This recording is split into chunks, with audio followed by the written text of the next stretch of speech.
maestro Carlos Alberto Rodríguez Cepeda, licenciado en Filosofía, tiene una maestría en Filosofía Social y en Apreciación y Creación Literaria, practicante de la medicina espiritual andina, investigador invitado en el Centro de Estudios Genealógicos para la Cultura en México y América Latina, es consultor filosófico por CECAFTI, tiene algunas publicaciones en libros colectivos en México, España y América Latina sobre práctica filosófica y filosofía andina. Y su exposición se llama Analogía e Imaginación Creadora en la Cosmovisión Andina. Adelante, por favor. Buenos días, muchas gracias. Me da mucho gusto estar aquí con ustedes. Hace mucho que no nos podíamos reunir, pero por fin se pudo. Y agradezco también la invitación al doctor Alejandro, me invitó a este coloquio. Quiero también dedicar mi trabajo a mis compañeros que se dedican a esto de la medicina tradicional andina, especialmente a los que viven allá, ¿no? Los que son de allá. Y también a mi familia, porque bueno, parte de mi familia es de allá. Aquí está mi esposa presente. Pues le quiero dedicar también a toda mi familia de allá este trabajo. Miren, todo esto surgió porque yo encontré una cita de Gilbert Simondon y de ahí ya no pude dormir, ¿no? Supongo que les pasa también seguido, ¿no? Bueno, yo primero quiero platicarles sobre qué fue lo que quería plantear en este trabajo, ¿no? ¿Qué lugar imaginario tiene el ser humano en el mundo andino, específicamente en el mundo andino? Aunque cuando hablamos del mundo andino, también tendríamos que decir que el mundo andino tiene unas relaciones muy profundas con el mundo amazónico, porque los Andes y el Amazonas hacen contacto en algún momento. Y este contacto que hay ahí no solo es un contacto geográfico, sino también es un contacto epistemológico, porque se comparten los saberes. De hecho, algunas de las plantas que se utilizan para curar vienen de la selva, y algunas plantas de los Andes también se utilizan en la selva. Entonces, ahí hay un intercambio, ¿no? Pero hay que partir de ciertas cosas para poder entender bien qué onda con este problema, ¿no? Hay tres prejuicios a las epistemologías andinas o indígenas en general. La primera es que es un pensamiento religioso. Entonces, ya de por sí, con eso, pues queda descalificado. Esto no es filosofía, ¿no? Es un pensamiento mágico, y igual, de la misma manera como es mágico, pues no tiene sentido estudiarlo. Y la otra que es un pensamiento irracional, ilógico y absurdo. Y bueno, absurdo, claro, absurdo para nosotros que no estamos inmersos dentro de esta epistemología. Antes de platicarles de esta cita que tiene Simondon, les platico sobre esta otra de la domesticación del pensamiento salvaje de Jacques Godoy, que dice lo siguiente, dice, las formas elementales de la vida, de la vida religiosa de Emile Durkheim, que la religión ocupó el lugar de las ciencias y de la filosofía. Pero lo que ha sido destacado con menos frecuencia es que la religión no se ha confinado ella misma a enriquecer el intelecto humano, formado anteriormente con un cierto número de ideas. Es ella, o sea, la religión, la que ha contribuido a que el mismo intelecto se formara. ¿De dónde vendrán todas estas nociones universales que hoy tiene la filosofía, si no es de la religión? En las raíces de nuestros juicios existe un cierto número de nociones esenciales que dominan toda nuestra vida intelectual. Son las que los filósofos desde Aristóteles llaman categorías del entendimiento. Las nociones de tiempo, espacio, género, cantidad, causa, sustancia, personalidad, etcétera, corresponden estas a las propiedades más universales de las cosas. Son como sólidos marcos que delimitan el pensamiento. Son como el esqueleto de la inteligencia. Bueno, justo este esqueleto de la inteligencia está en el pensamiento religioso. Lo que pasa es que, bueno, hay un prejuicio a priori, ¿no? Ahí, directo. Es decir, si estudiamos la religión, seguramente vamos a encontrar categorías, estas categorías del entendimiento. Sí, y bueno, no sé si ustedes conozcan, hay un antropólogo que se fue al Amazonas, al Amazonas de Brasil, Viveiros de Castro, Eduardo Viveiros de Castro, y que estuvo en contacto ahí directamente con las comunidades, y que tiene una antropología muy, pues muy particular, ¿no? Y él dice lo siguiente, dice, por el contrario, una verdadera antropología nos devuelve de nosotros mismos una imagen en la que no nos reconocemos. Lo que tendría que hacer la antropología es buscar la imagen en donde no nos reconocemos. ¿Para qué buscar la que sí nos reconoce con el otro? Mejor busquemos la que no nos reconoce. Pues lo que toda experiencia de otra cultura nos ofrece es una oportunidad de realizar una experimentación sobre nuestra propia cultura, mucho más que una variación imaginaria, una puesta en variación de nuestra imaginación. Eso es lo que dice Viveiros de Castro en este libro que se llama Metafísicas Caníbales.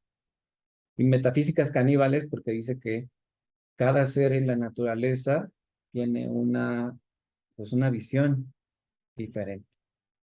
Todos son, digamos, todos son iguales, pero cada quien ve las cosas de diferente manera.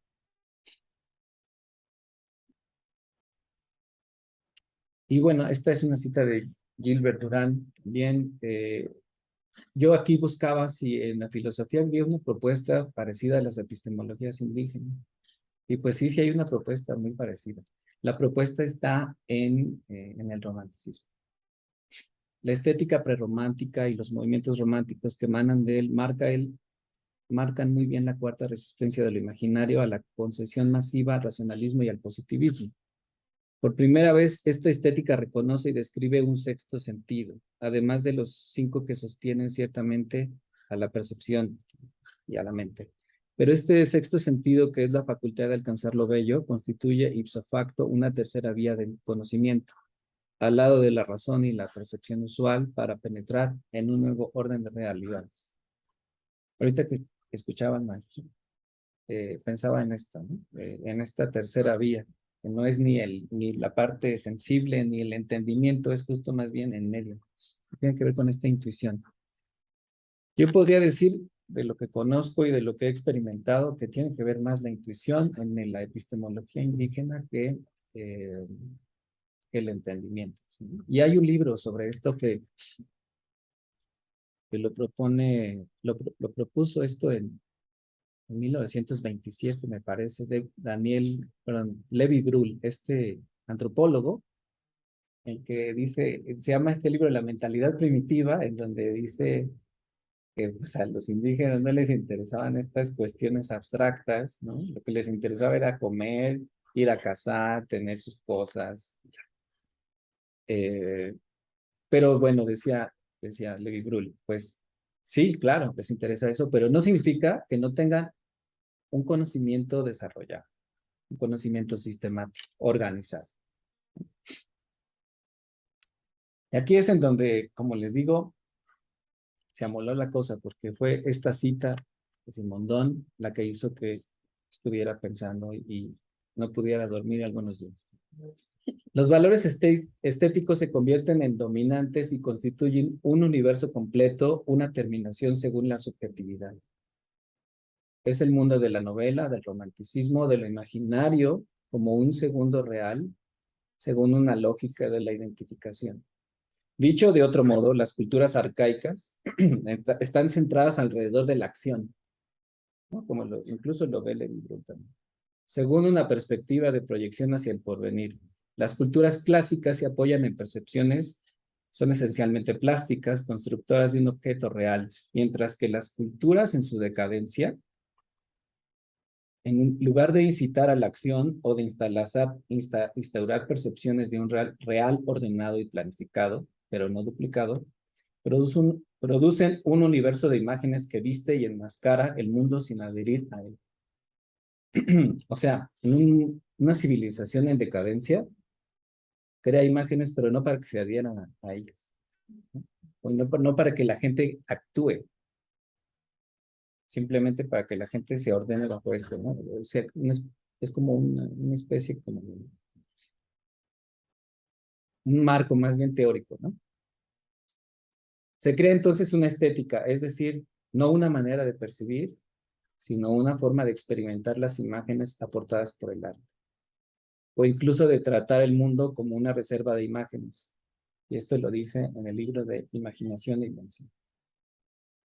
Entonces, bueno, partiendo de esta idea de que existe esta cultura arcaica en donde que produce imágenes que incitan a la acción y estas culturas en decadencia que las producen pero no incitan a la acción, podríamos decir que dentro de la epistemología indígena, andina específicamente, la dimensión imaginaria tiene que ver con incitar a la acción.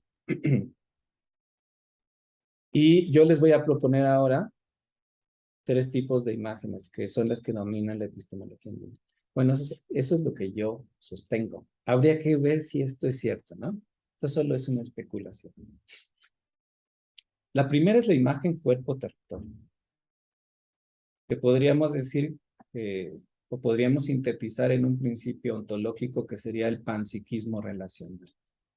Cuando decimos panpsiquismo nos referimos a esta noción de que todo tiene alma, de que todo está vivo, todo tiene alma, pero que además estas almas están relacionándose entre sí, están comunicándose entre sí, están participando del otro de alguna manera. Y esto aparece en la imagen cuerpo-territorio. Ahorita les voy a enseñar una imagen para que lo entiendan. Imagen cuerpo-mundo, que tiene que ver con un principio ontológico que yo le puse este nombre. No sé si esto sea así, estamos especulando. Totalización antropomórfica. Porque dentro de los estudios antropológicos, especialmente en los estudios que ha hecho Philippe Descola, que es antropólogo francés, dice que, o lo que él observó, es que las personas que viven en las comunidades específicamente amazónicas desarrollan relaciones sociales con los otros seres. Aunque los otros seres no sean humanos, las relaciones son sociales. Es una cosa muy extraña para nosotros, ¿no? O sea, ¿qué tipo de relación social podemos desarrollar con una maceta, con una planta? Para ellos esto es social. Pero eso significa entonces que todos los seres son humanos. Todos los seres son humanos. Tenemos que dialogar e interrelacionarnos de la manera en como son humanos, como nosotros. O sea, ahí no hay esta jerarquía en la que podríamos verificar en la cultura en la que vivimos, esta jerarquía en donde existen, el ser humano podría estar más bien en el pináculo. Acá todos los seres son iguales, porque son humanos, ¿no? La madre tierra, el abuelo fuego, las abuelas montañas, etc. Y bueno, por último, la visión chamánica, que tiene que ver con la palabra Kawai en quechua. Kawai, eh, Kawai se traduce al español como ver, pero no es ver con estos ojos, es ver, ¿cómo explicar? Verlo como con el alma, ¿no? Tener una visión, como decíamos. Y aquí hay un proceso ontológico analógico, porque me hacía mucho sentido lo que decíamos, porque las visiones que se obtienen a través de la visión chamánica, dicho sea de paso, no todas las visiones se obtienen a través de los enteógenos. Hay otras prácticas que se utilizan para tener la visión, especialmente esta que se llama Kawai. En la mañana algunos practicantes de esta religión andina se ponen frente al sol, con sus manos frente a él, y hacen la visión. Se ponen ahí a esperar la visión y la visión llega, ¿no? Sí, sí, muchas gracias. Entonces, bueno, voy a hablar sobre esto. Aquí tenemos a Iyatexi Huiracocha. Por si queríamos hablar de cuestión abstracta, de un pensamiento abstracto, pues aquí tenemos una cosa muy abstracta. Illa Texi Huiracocha podría ser la traducción de Illa significa luz, Texi es fuente, Huiracocha tiene que ver con lo eterno, la fuente de la luz eterna. Porque para los andinos, especialmente para los huancaquillis, que es como una especie de linaje espiritual que vive en los Andes, son una especie de ermitaños, especie de monjes, son vegetarianos, se dedicaron a destruir los templos allá en los Andes para decirles, aquí no está tu Dios está acá en el mundo. Para ellos, todo lo que existe tiene luz. pero no es esta luz física, es una luz espiritual que está en medio de todas las cosas. Bueno, esto representa eso. Ahora, ya hablando de imágenes propiamente dicho, pues aquí estarían, ¿no? Estas imágenes, no sé si lo alcancen a ver, está muy chiquito, ¿no? Esta es una piedra que estaba en el Coricancha, que era el templo más sagrado de Cusco, y que después un monje va a explicar, Juan Poma va a explicar, para decir que aquí están las líneas, digamos, los ejes que van a atravesar el lugar del mundo en el ser humano. Arriba está el sol, la luna, las estrellas, el cuichi, que es el arco iris, la mamacocha, que es la laguna, la niebla, el granizo, el árbol. El hombre está del lado derecho y de la mujer del lado izquierdo. Pero bueno, la piedra también representa, representa entre otras cosas los ejes cósmicos, ¿no? Las pacha. La palabra pacha en quechua no se puede traducir como espacio, es espacio-tiempo, son las dos cosas juntas. Es un concepto muy complejo de la pacha. Está arriba, Pachayachachi, Pachamama, y bueno, la chacana, que es la Cruz del Sur, que determina mucho lo que tiene que ver con las cosechas. Y las colcas, que son entonces donde se siembra. Ahora, cuando hablamos de imagen, cuerpo, territorio, bueno, pues tendríamos que irnos a la ciudad de Cusco. Bueno, la ciudad de Cusco ahí se ve ya muy grandota, pero en su trazo original tenía la forma de un puma. La crearon específicamente con la noción de crear la imagen de un puma, porque el puma, dentro de la cosmovisión andina, representa la fuerza.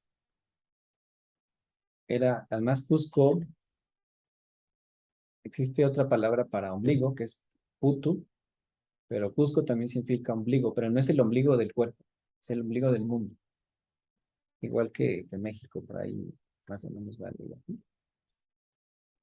Bueno, y entonces tendríamos la imagen de cuerpo-mundo, en donde los ejes del mundo también están representados en el cuerpo humano. Yachai significa pensar, sí, pensar.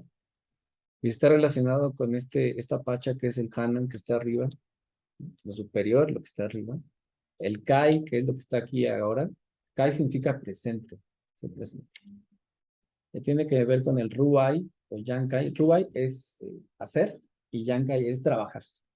Entonces, para ellos es muy importante trabajar. De hecho, el trabajo nunca lo vieron como una condena, ¿no? Para acá es lo peor que te pueda pasar, ¿no? Voy a trabajar y ahí va arrastrándose la gente. No, allá la gente iba contenta porque el trabajo les permitía, entre otras cosas, participar del orden del cosmos.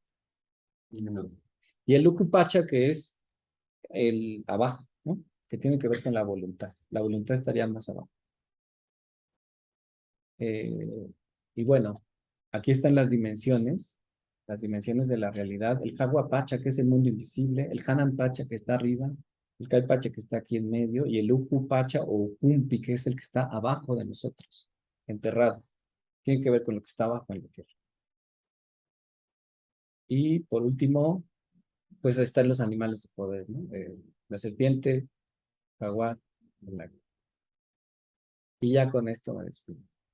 Esta es una imagen de un chamán que es pintor y representa sus visiones.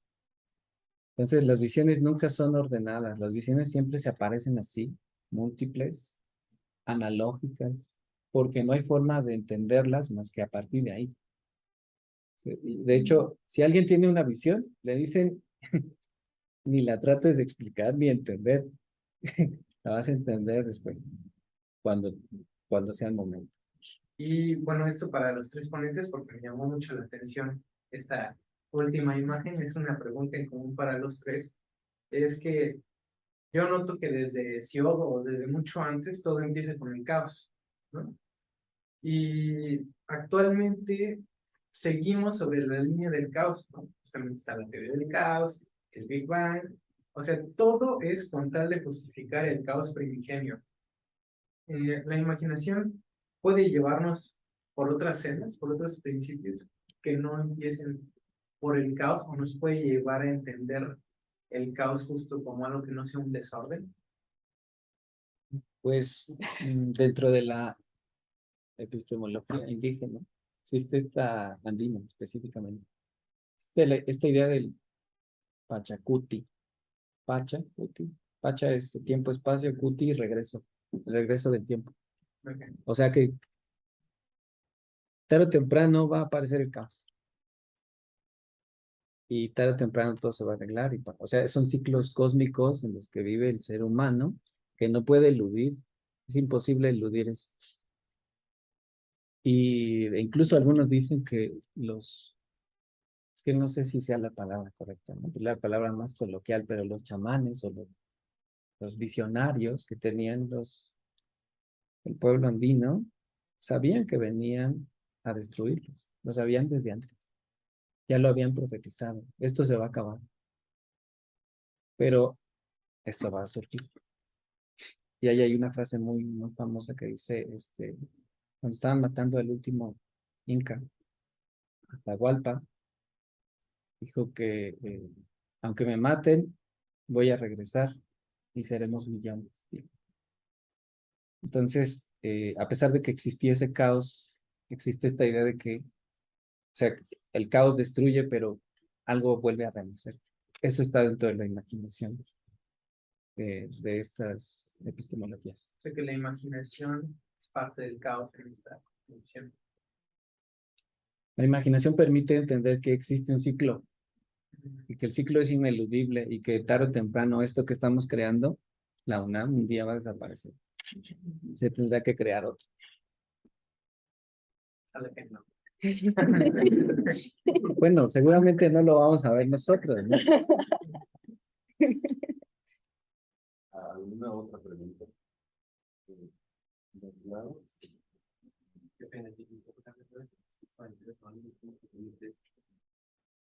O sea, la cosmovisión, digamos, sí, digamos, andina, lo que tú planteas, pero como cumplimiento también, por ejemplo, cuestión de la imaginación, de la imaginación encuentra patrones como similares, iguales en diferentes culturas, entonces, digamos, aquí la cosmovisión indígena también, en cierto sentido, repite mitos tanto europeos como locales, ¿sí?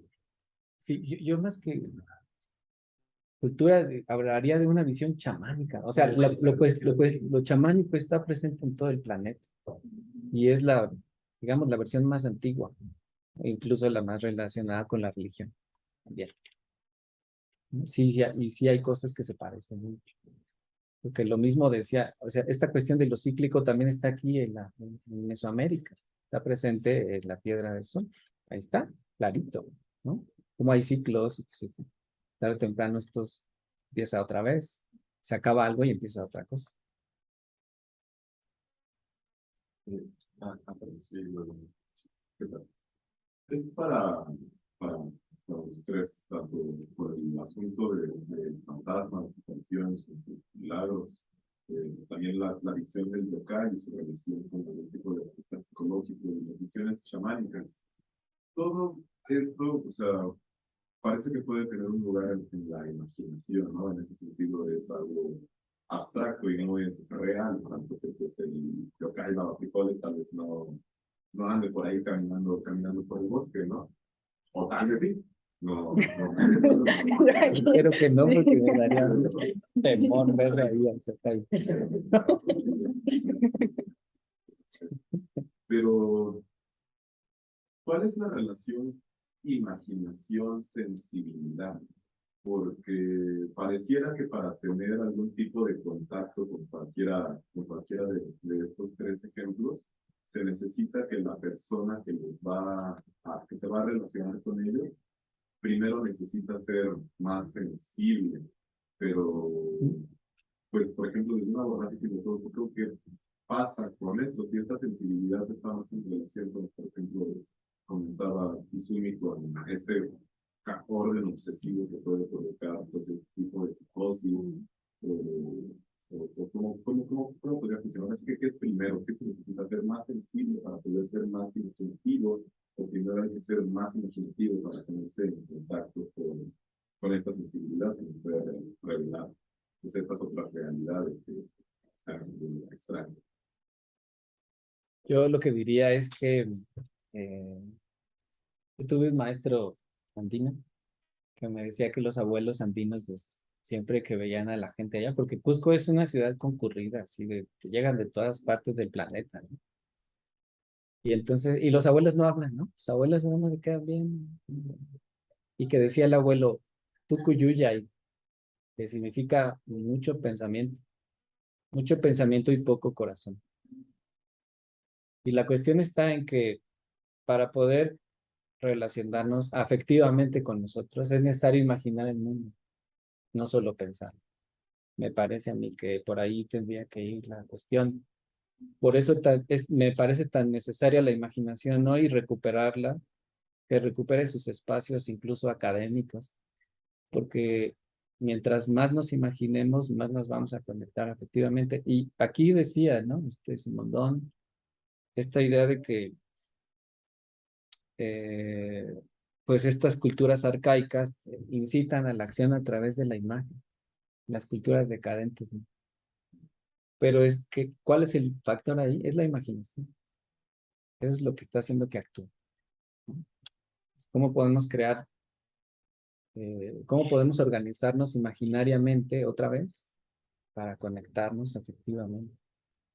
Era por ahí como lo que estaba diciendo el maestro. Y por ejemplo, para el maestro Carlos, en la cosmovisión andina, ¿hay seres análogos de esto?